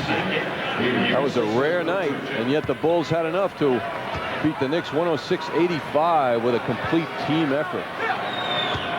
One of their 3 victories over the Knicks this season. They beat the Knicks 12 straight in the regular season, 17 straight overall at Chicago Stadium. And the Knicks have lost their last 10 straight regular season games against Chicago. Bulls by 8. Final seconds of the 3rd. The tip by Mason. Bulls lead at 70-64. Time running down in the 3rd.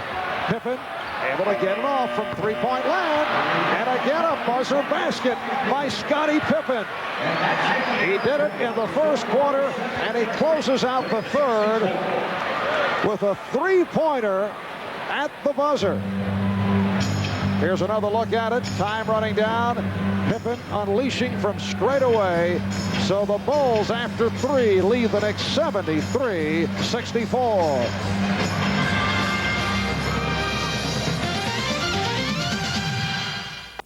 Michael Jordan working his way back. The Knicks aren't really pushing the Bulls to the perfection level they often play at. Look at the Toyota matchup.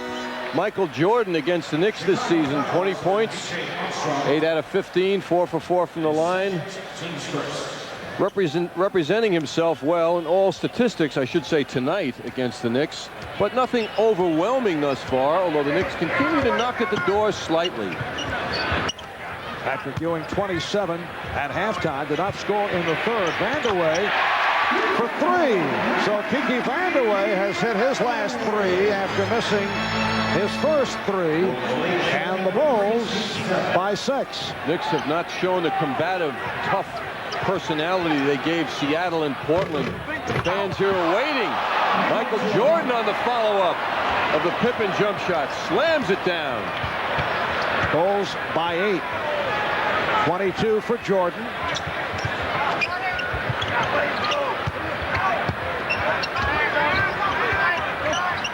Starks forcing.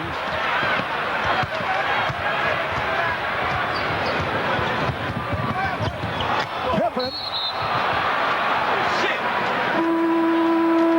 And a foul is called. Pippen shaken up. Number 2, Greg Anthony replaces Marcus Jackson. Scottie Pippen, so tough with the ball, 6'7", he glides, then he goes over people, draws the foul, difficult foul. He takes a beating in his own way. Greg Anthony is back, replacing Mark Jackson. Pippen is 5 for 6 from the line. Foul called on Ewing. That is his second.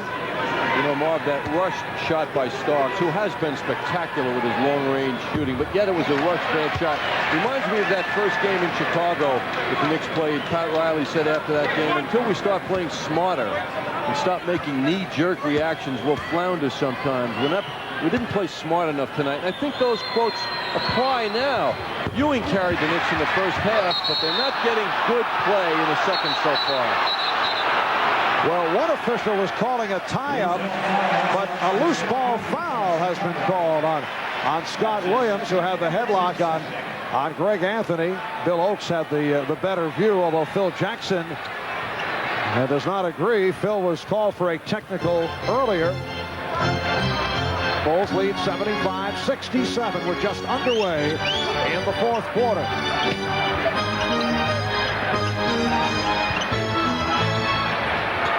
Starks again from downtown. Anthony getting a new 24. Starks again. Yes! That is his 12th three-point attempt.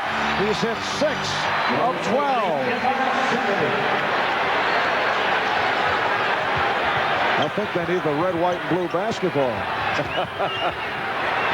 The Knicks attempting 18 three-pointers. Jordan with the head fake to beat Vandeweghe and hit. He gets the call on the continuation. The basket counts and a foul. That was Brown Jordan. Vandeweghe hanging with him. Then he gets help. Michael doesn't have to go up high to get that field goal. He scooped it up from down low. Talk about creative.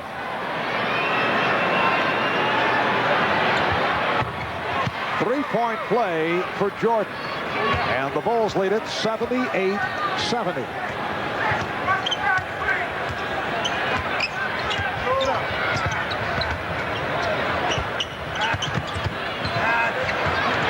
Starks again. His 7th three-pointer. We might be talking Knicks team record now. 7 for 13, and that is a Knick record. Most three-point field goals and most attempts. Starks has 22 points in all. The Knicks down by 5. Time for Patrick to go to work. Rebounded by Scott Williams.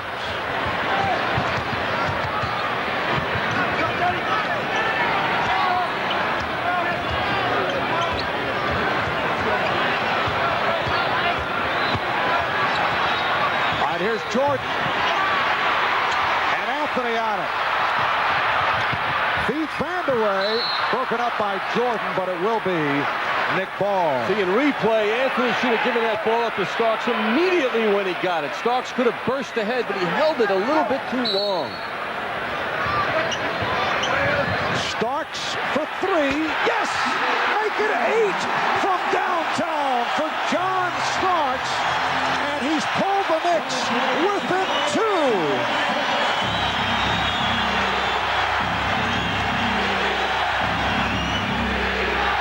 Vandeweghe playing Pippen well. Now Starks guarding Jordan. Shot clock at 5. Jordan trying to feed off the King. Starks off the steal. Feeding Vandeweghe. And he's tied it at 78.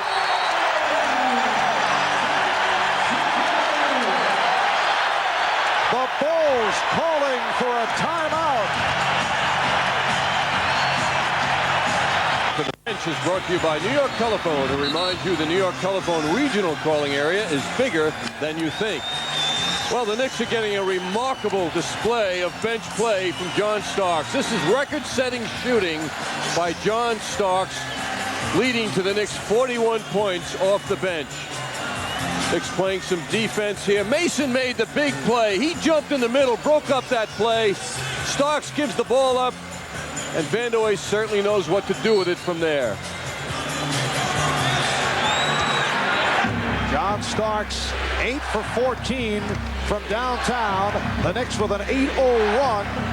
And the game is tied at 78, 8:15 remaining in the fourth. Pippen to the driving hook, and he gives Chicago a 2-point lead. John Starks breaking a Knicks team record, most 3-point field goals in a game. The previous record holders, Gerald Wilkins, Trent Tucker did it twice, 6 in a game. The Knicks have attempted 20 from downtown. They've hit 9. They're 2 away from a team record. Here's Ewing. Pippen able to get to it. So Phil Jackson calling that timeout, trying to settle things down.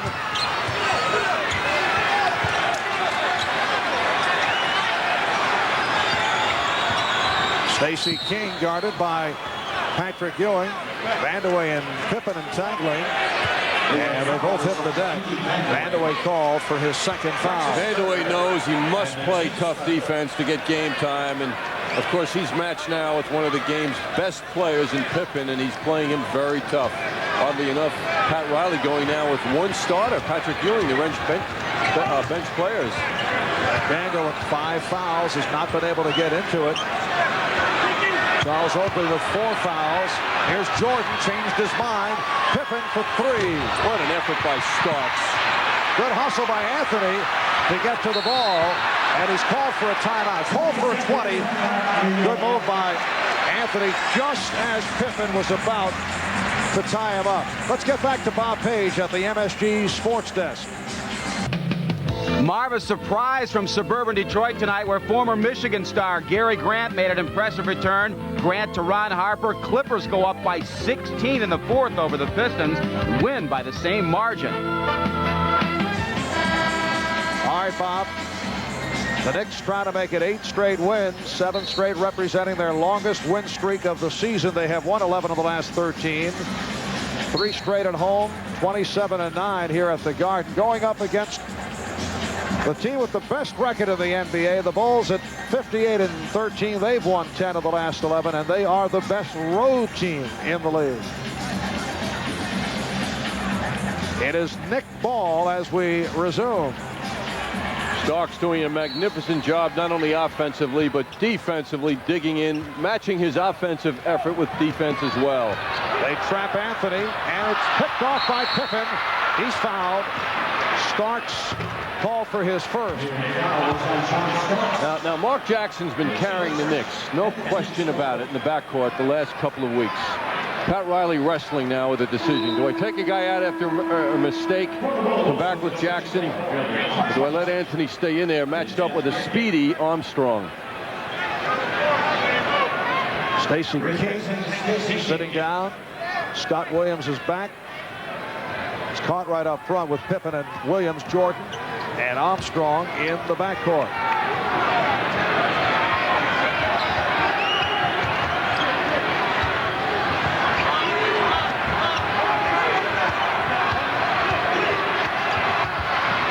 Jordan finding Williams, rejected by Ewing. Knick ball, they're down by 2. The last 3 times the Knicks have made Jordan give the ball up when he wanted to shoot it.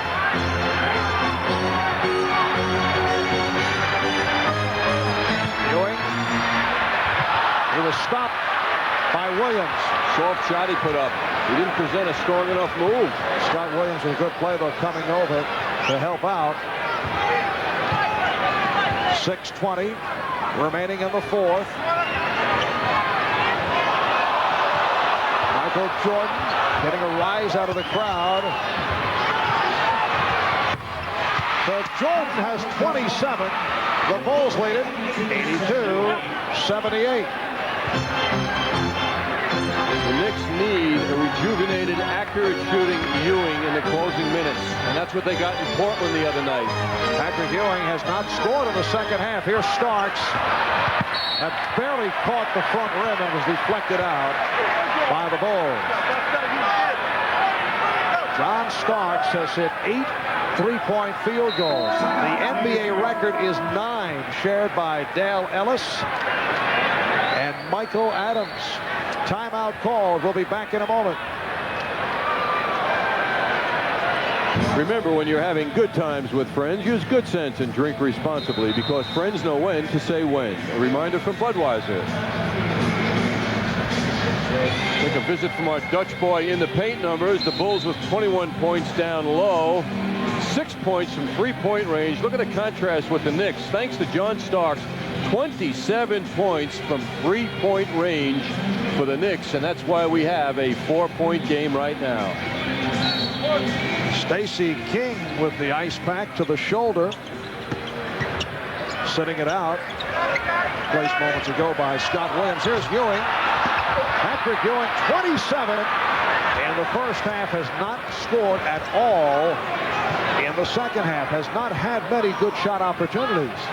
5.5 remaining, 4th quarter. Cartwright able to get it back out. The Bulls with the ball and a 4-point lead. Jordan.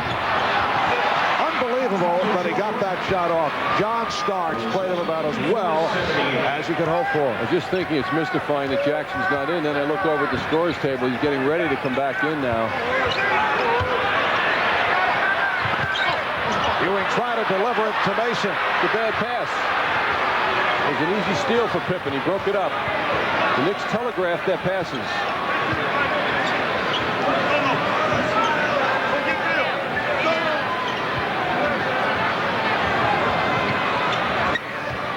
Shot clock is at 5. Down to 3. Excellent defense by the Knicks. Well, Jordan brought that on himself by holding the ball so long, and then he gave it to Cartwright, who's really way out of shooting position for him. And Mark Jackson has returned, replacing Greg Anthony. Jackson and Starks at the guards. Ewing, Mason, Vandeweghe up front. Ricky Vandeweghe getting much playing time, with McDaniel and Oakley getting to the early foul trouble.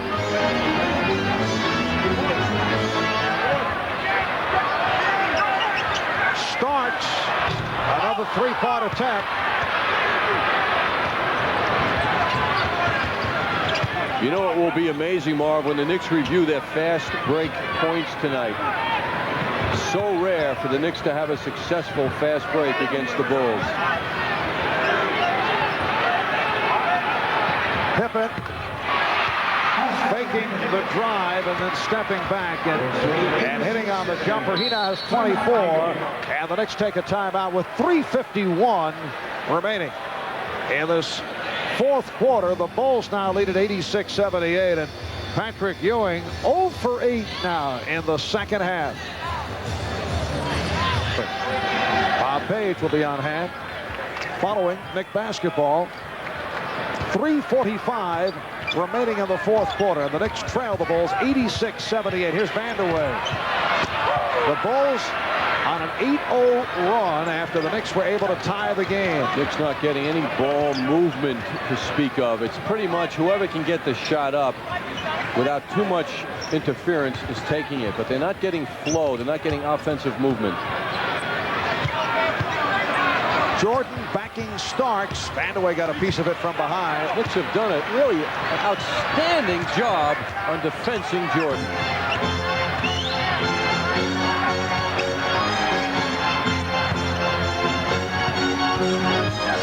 Jackson. Nice move by Mark Jackson. Boy, he willed that ball into the basket. That's the spirit that Jackson brings. Bulls by 6. And the Knicks stay with the matchup of Vandeweghe on Pippen. Jordan trying to shed Starks. Ewing with his 15th rebound.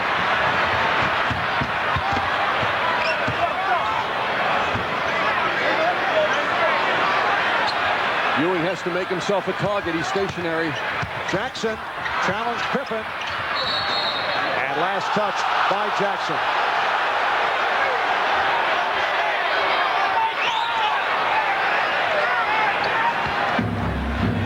.25 left in the fourth. The Bulls by 6. A 3-point field goal onslaught by John Starks brought the Knicks back into it. He has hit 8 out of 15 from downtown. Pippen, and kept alive by Jordan.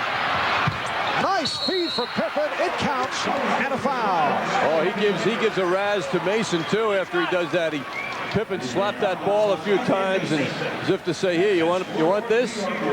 Jordan, unselfish, gives it up to Pippen. He deals with Mason's strength, and he rejoices a bit.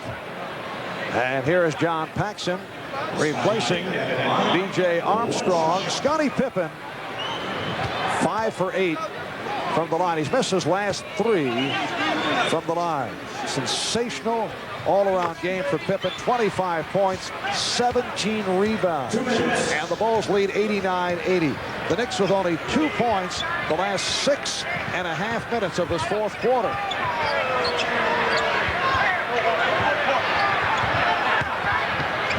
Ewing, yes, that's his first field goal of the second half. You know, it's amazing. When the Knicks lost the 1-point game to Chicago in their last meeting, they took 2 foul shots in the second half, and they were within the last minute of play. Again, they're not getting to the foul line tonight. Minute 35 remaining in this fourth quarter. Now the Knicks to the line only 9 times. Jordan over the back of Ewing. It counts. And the foul. Well, that's a Jordan special, a remarkable field goal. It's hard to imagine anyone other than maybe Pippen making a shot like this. Unbelievable that he is able to suspend in midair and then fires it home as he draws the foul. He refuses to allow his concentration to be interrupted, thanks to the great legs. 32 for Jordan. The Bulls by 10, and a timeout called by the Knicks. During Knicks games, taking a look at the Chicago Bulls instructions being given by Phil Jackson. The Bulls seem to have turned it on. They flirted with the Knicks tonight. They let the Knicks think they could win this game. And then when the Knicks would come on strong, the Bulls would pull ahead by, say, 8 instead of 6 or 5. They just were playing with the Knicks on the score clock, although they have not shot the ball that well here in the second half. They have not been overwhelming. It's been a very difficult night. Another example of the defensive effort of the fine Chicago Bulls team providing the difference. All right, a reminder, this Thursday, 7:30, MSG2, the Knicks on the road to take on the Charlotte Hornets. And we'll be there to bring it to you Thursday night. And then the Knicks are back at the Garden facing Atlanta on Friday. Knicks down by 10. Jackson, yes. 7 points for Jackson. Bulls lead 92-84. Minute 15 remaining in this fourth quarter. They double up on Paxson. Here's Jordan putting the move on Ewing. And a reach-in foul is called.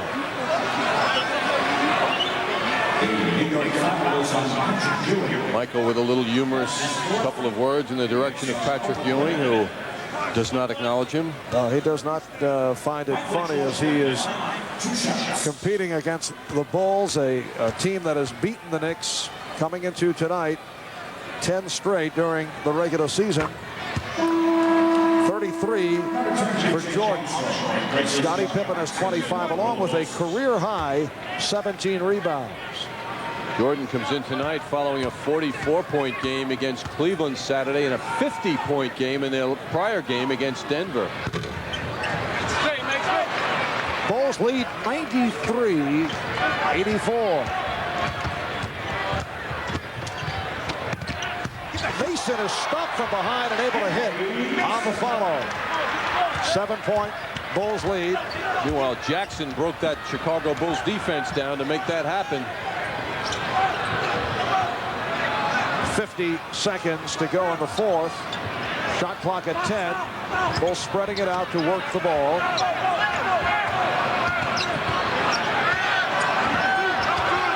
Three on the 24. Armstrong. He doesn't give it up much. Jackson from Mason. He draws the foul. Mark Jackson to the line. He was hit by Scottie Pippen. It has been a long night for three Knick starters. Gerald Wilkins sitting a long time, going 1 for 10. Xavier McDaniel in early foul trouble, 0 for 5, only 1 point. Charles Oakley also had foul problems. Only 2 field goals, but 9 rebounds for Charles. So here are the Knicks able to hang around despite the fact that 3 starters came forth with minor contributions. But the Knicks receiving a lift from John Starks, who has scored 28 points. And he's hit 8 3-pointers, 1 shy of the NBA record. Foul called on Jackson. 29 seconds remaining in the fourth quarter. The NBA record, most 3-pointers in one game, is 9. Held by Dale Ellis, then of the Seattle Supersonics. Did it back in April of 1990. And Michael Adams, then with Denver, did it in April of 91. Both Ellis and Adams doing it against the Los Angeles Clippers. Starks with his 18-point second half, and Ewing with his huge 27-point first half were really the story for the Knicks. And another harsh example of what individual play does for a team in the NBA. Generally is not enough to win games. Scott Williams for Bill Cartwright. Scottie Pippen having his troubles at the foul line. He hit his first 5, but he's gone the other way here in the second half. 5-point Chicago lead. Knicks still alive. 25 seconds remaining. Here's Ewing to try to draw the foul. It's only a 3-point game. 20 seconds to go. And the Bulls take a timeout. A 20-second timeout called by Chicago. You know, Marv, since Jackson came back into the lineup 4 minutes ago, the Knicks have gotten some direction. And he has done a fine job getting around people, breaking things down, drawing attention. Ewing going an awful long distance for this shot. What a tough shot. He makes one in close after a very frustrating from the field shooting performance here in the second half.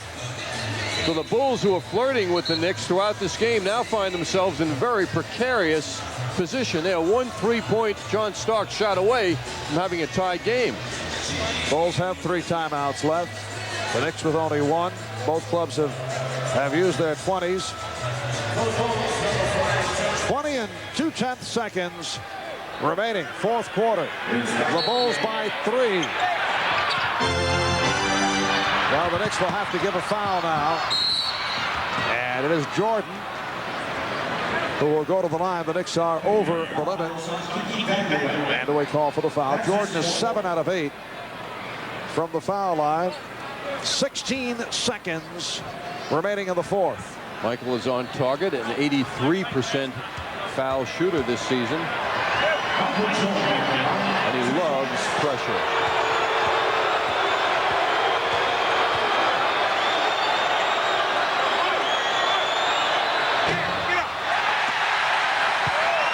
Well, Jordan missing the first of two, and Patrick Ewing with some psyching words in the direction of Michael Jordan. And he was smiling. Patrick was smiling.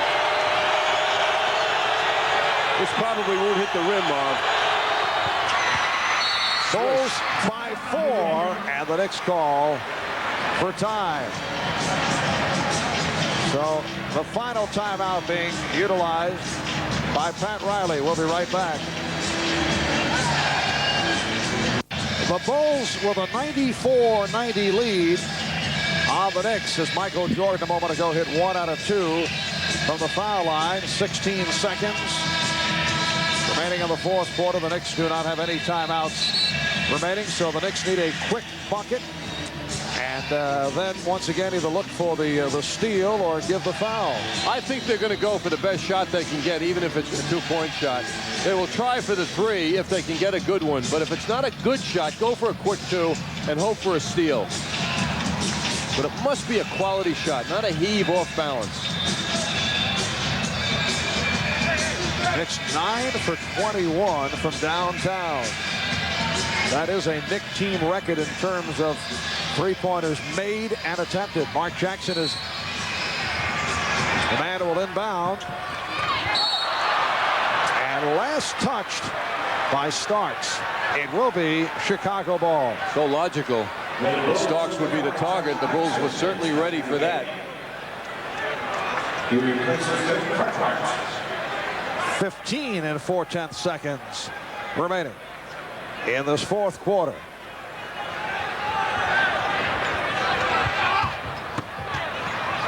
And Starks gives the foul.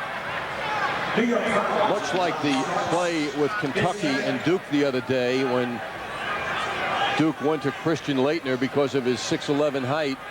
The Bulls can go to Jordan, put that ball in the air, and he'll out-jump his defender to get the ball and be fouled. That's the man they want to have the ball, and he just goes up in the air and no one can deal with him. Jordan is 8 of 10 from the line. It's a new act with him, isn't it, Marv? Spinning the ball like that. Get out.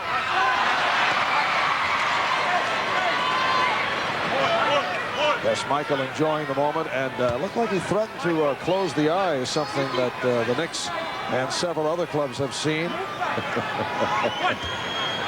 A smile breaking out. Michael feels comfortable with that 5-point Bulls lead now. Yep. Oh, my goodness. He did it there with the eyes closed. I'll tell you something, Marv. That's not that hard. But Taking away the moment. I've never seen it done in an NBA game, nor has anyone watching this game. All right, final seconds. Starks. And that is it. Chicago Bulls were tested, but they come away with the victory to make it 11 straight regular season wins for the Knicks over the Bulls. The final 96-90 and the end of the 7-game Knick win streak. The Bulls have won 8 straight on the road. The Evian Natural Spring Water Player of the game is Scottie Pippen. And Scotty's Chicago Bulls now 59-13. That is the best record in the league. The Knicks are now 46-26. We'll be back with our post game in a moment.